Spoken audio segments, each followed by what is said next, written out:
Hello, Sunshine. I'm Alexi, Lalas, and welcome to a special State of the Union podcast where we look at the beautiful game on and off the field through the lens of red, white, and blue colored glasses. Joining me, yeah, it's happening. It's happening. Soccer legend Carli Lloyd, who finds herself this week winding down an incredible career with her final U.S. Women's National Team game happening Tuesday, October 26th on FS1 versus South Korea from St. Paul, Minnesota. And of course, the continuation of her NWSL season with Gotham FC, and fingers crossed, a long playoff run. So there are limited amounts of time where you can and opportunities to see this incredible athlete and this legend play as we get through here 2021. Carli, welcome. I'm going to jump right into it. I know you've been asked this question, but just to kind of overview, so maybe for people that haven't heard it, why now? I think a few things. I think the timing just felt right. I think in my heart, this is a grind, as you know, you've been a part of it. It's so many things that you have to sacrifice, the dedication to not only, get to the top, but to stay at the top for so long. It's gruesome, and it's not meant for everybody. Not everybody gets to have a long run. Some players, only come in for a couple of years, but for me, I just felt ready. I felt ready from just a life perspective. Physically, I still feel really good. So for me, it's just about spending more time and having more time with my husband, my friends, my family, and, just kind of gearing up for the next chapter, being able to live my life. Well, you deserve it. Okay, so you can see I'm sporting the colors here, the Rutgers colors. You are a proud Jersey girl, and you also went to the greatest school on God's green earth when it comes to Rutgers University. Exit 9 off the turnpike. You are without a doubt the greatest soccer player, and in my estimation, the greatest athlete ever to come out of Rutgers University. Okay, so I'm going to talk to you, and I'm an adopted type of Jersey person, but I'm going to talk to you the way at Rutgers, or in New Jersey for that matter, somebody would ask this question to you. Are you a pain in the ass when it comes to being a teammate? If you look back at your career and the way that you are both on and off the field. Funny question. So I think that in order for me to have gone on and been the best possible soccer player that I could have been, I had to be different. And there were, certain things that I had to, implement within my game. But I came on this team for two reasons, and that was to help this team win championships and to be the best soccer player that I possibly could. I stayed away from drama. I didn't party. I was constantly focusing on just being in my room, putting my legs up, making sure that I was at my absolute best every single training session. And I think that perception of me over the years in the beginning, sort of kind of translated into this, oh, she's not a team player. She doesn't like to do things with the team. Oh, she's selfish, this, that. I'm a Jersey girl. I'm loyal. I'm honest. I'm blunt. And, I came onto the scene wanting to become the best player in the world. And that's what I set out to do. So yeah, I think the perception of me over these years is inaccurate. And I had to kind of be and act a certain way in order to achieve what I wanted to achieve. But I would do anything for every single one of my teammates. I am proud to have played with so many amazing players throughout my career.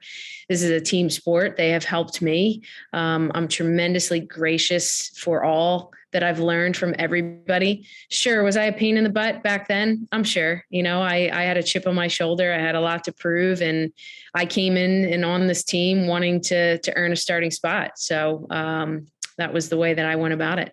Well, look, if being a pain in the ass gets us one of the greatest players ever to play the game, we need more pains in the ass is what I'm talking about here. But as you dealt with teammates and with coaches, the dynamics that exist, in locker rooms and on teams, you never settled for less, and you certainly didn't back down. But as you grew and as you matured as a player and as a person, were there times where you started to approach things differently and maybe had that recognition of the way you were being viewed, either by your teammates or from the outside?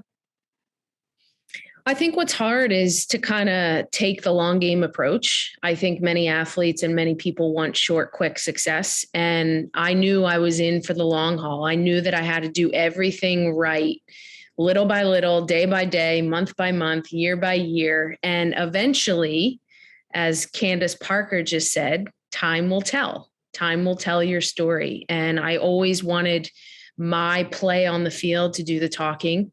I think that I sort of, have been a private person throughout the course of my career and have just focused on soccer and just giving people that. And so not many people have had a glimpse into who I truly am as a person off the field. So, for me, it was just wanting to be respected for what I did on the field. And, I'm happy and proud that I went about it the way that I did. I think it was very, very hard at times, but I think when you do things the right way and you go about things the right way, you end up earning the respect of so many more people in the end. And I'm just really grateful. I'm grateful for the opportunity. It's been an honor to play with this team. And, hopefully I've helped inspire several generations to come. Oh, you have. You definitely have. Another famous person from New Jersey, Frank Sinatra, once said, regrets, I've had a few, but he did it his way. When you look back, are there moments, are there regrets that you have? No, I don't think so. I really don't. I mean, I poured my heart and soul into it. I literally did everything possible to be at my absolute best, on the field, off the field. I learned so much. I wasn't the perfect player. I'm still not the perfect player. There's been times where I've messed up, where I've failed, where I've let my team down, several times throughout my career. There's been moments where maybe I didn't handle a certain situation in the right fashion with a teammate or with a coach or whatnot. But I've always just tried to take each and every experience and learn from those experiences and just become better as a person and as a player. And I've learned a lot. I've learned how to become a better leader. I've learned how to approach teammates better, how to get the best out of my teammates. I've just been afforded this unbelievable life and journey and have learned so much and have just become such a better person. And now hopefully can pay it forward to the next generation. Well, your national team career spanned 3 different decades, and you were just talking about different experiences that you've had. Let's focus a little bit more in terms of recent years. Obviously, we've all gone through this pandemic. How do you think that's changed you, either as a person or as a soccer player, or both? I think 2020 was definitely challenging for so many people. For me, it sort of gave me this clear sense of the bigger picture. I went through my knee surgery, his first surgery in my career. I cut ties with my longtime trainer. And then I rekindled my relationship with my family after about 12 years. So all of this had just come so quickly and abruptly in my life. And I'm really thankful because I don't know that I would be this happy, this content, and just feeling the way that I'm feeling had everything not come full circle for me. I have all the right people in my life right now at the end. I can enjoy it. I can soak it up. And I'm really, really blessed. My family's been able to be part of this last hurrah for me. They've been able to, come to every event and be there. And my nieces are able to, experience it as well. So it's really meant a lot to me. And I couldn't be any happier going out on these terms. Oh, that's great. It's great to hear that you are in such a good place and that you are enjoying this last lap. As I said, you deserve it. Before I get to talking a little bit about the club situation, because like I said, that's going to continue on even after these national team games. If you look back, and like I said, you've played so long with the national team, you have all these different experiences and all these different relationships, whether it's coaches or players that you came in contact with. Which former U.S. women's national team players do you think influenced you the most? A lot. I've played with some incredible players. I mean, Christine Lilly, for one, someone who just put her head down, worked hard every day, was one of the fittest ever. Abby, just her sheer willingness to do anything possible to win. And, seeing that is something remarkable. Shannon Box played alongside of her for so many years in the midfield. We didn't always see eye to eye in the beginning, but we soon became such a dynamic partnership in the middle of the field, and just really special about that. Christine Rampone, just her leadership out there. Hope as well. Hope and I battled in those beginning of years. We didn't always get along as well, and then obviously still form that friendship. But so many. I used to watch Heather O'Reilly, leave at such a young age when I was training with her club team and go on the national team and just watch what she brought every single day. I mean, that has been the culture of this team. And it's been so surreal. Shannon McMillan, Danielle Fotopoulos, Tiffany Milbert. I mean, they were all incredibly gracious, helping me when I first got on the team. And then you have players like Mia Hamm and Bryce Scurry, who were not afraid to tell me to get my butt into gear in the 5v5 game. So those experiences I'll never forget. They helped, they pushed me, and they made me realize that, if I want to stay here, I gotta put the work in. Well, that's quite a list that you just rattled off with there, and I'm sure that they would say the same about you. All right, let's look a little bit more NWSL wise, and I know you've played professionally even beyond that, but just if you look back at your NWSL experiences, and let's go like Flash Dash, Sky / Gotham. When you think about those experiences, what are some of your favorite memories from that time? I would have to say 2013 made it to the final. I think people forget that I played in an NWSL final. We lost to Portland, unfortunately, but that was a really special time, special team. We had a lot of players who were just underdogs, who just kind of flew under the radar as players. And we fell short, but that was a very special time. I think all of my experiences with the Dash, with Sky Blue, with Gotham FC, I've never really been part of a team where we've had a stacked roster, as you say. It's always been hard. It's always been a challenge. We've had coaching changes. I've had coaches leave in the middle of seasons and a new interim coach coming in. It's been incredibly hard throughout my NWSL. But, right now where I'm at with Gotham FC and our coaching staff, Scott, I can't say enough good things about him and what he's doing, and everybody within the Gotham FC organization. We're in a really good place right now as a team, and I feel so gracious to kind of be on this last journey with them. I think it's special. I think we still have a lot left to give, and I'm just looking forward to it. So hopefully we can be there November 20th at an NWSL Championship. Well, I'll give you an opportunity to pump up some of your teammates there on Gotham FC. So who has really impressed you this year, and this group that you have that you're talking so much about? Where's that power coming from?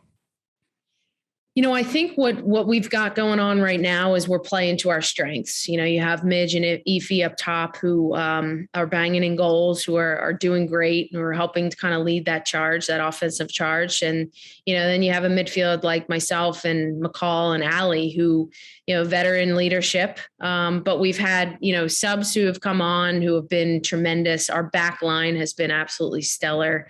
I think Caprice has probably had one of the best seasons and most consistent seasons I've seen in a player. Really proud of her. And Kaylin, can't say enough good things, even though she's Canadian. She is one of the best goalkeepers that I've seen. But that's we just evil, those Canadians, Exactly. We have a really good squad. And like I said, players off the bench coming on, really helping. So we're going to need everybody.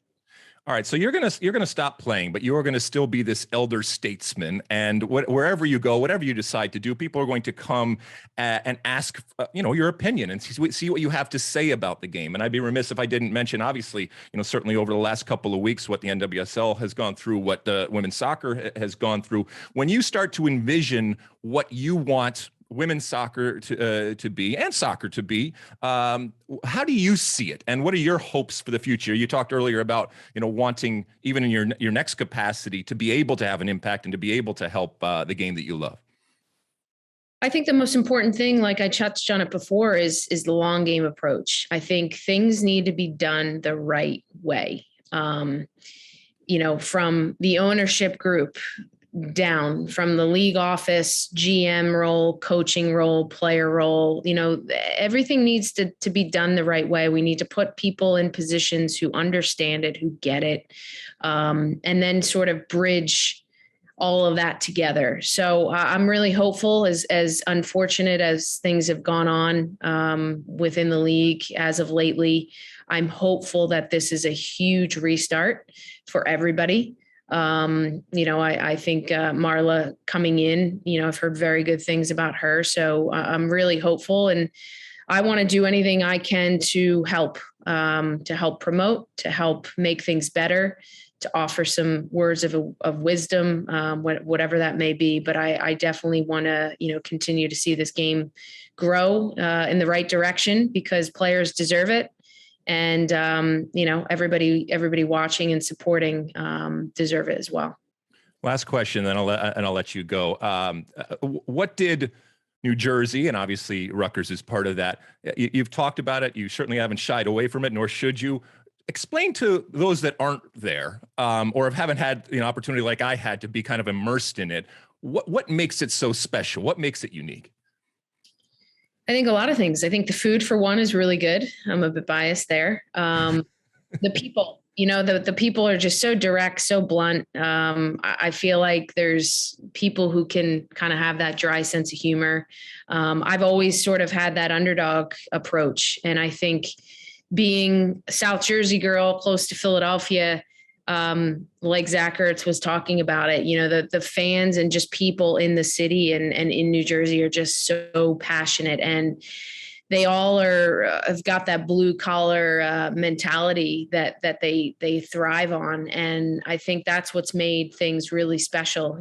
Going to Rutgers for myself, I wanted to help be a part of something to get them on the map. And it was a challenge. And I think it's just been really special. I've traveled the globe. I've lived in so many different states, but still permanently reside in New Jersey because I think it's the greatest place to live.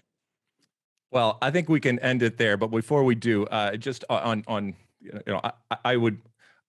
I want you to know, okay, that you've been around for a long time. You know that the ultimate compliment, the ultimate form of compliment is when a player says something like this: Carli Lloyd, I would want you on my team. Now, look, you're at a whole nother level, so you would never want to play on my team. But if there was a team out there, I would want Carli Lloyd on it, because I know that not only is she going to work her ass off, all right, but she is going to run through a wall, and she will have my back. She will have my back on the field. She will have my back off the field. And that comes from everything that you have done, all of that work that you put in, and all of those sacrifices that you made. Thank you for doing that, because in doing it, you gave us this incredible living legend that we have, and we couldn't be more proud of everything that you've done. But as let's take this from an older guy. There is life beyond kicking the ball, and I can't wait to see what you do. And I hope that it is as fulfilling and as happy and as joyful and ultimately as successful as anything that you ever did on the soccer field. So enjoy this last lap. Best of luck. Enjoy the flowers that are going to be laid at your feet, and rightfully so, and all of the accolades that and tributes that you are going to get. You deserve every single one of them. And I know you will play the last minute the way you played your first minute. And as we said, there's still a championship out there to win when it comes to the NWSL. So while the national team part will finish, as I said, her final game for the U.S. women's national team will be on Tuesday, October 26th on FS1 against South Korea in St. Paul, Minnesota. Also continuing on with the NWSL. So best of luck. And most importantly, thank you, Carli Lloyd. Really appreciate it. Thank you. You like that clip? Well, my State of the Union podcast drops every week. Subscribe now on Apple Podcasts, Spotify, or wherever you get your podcasts.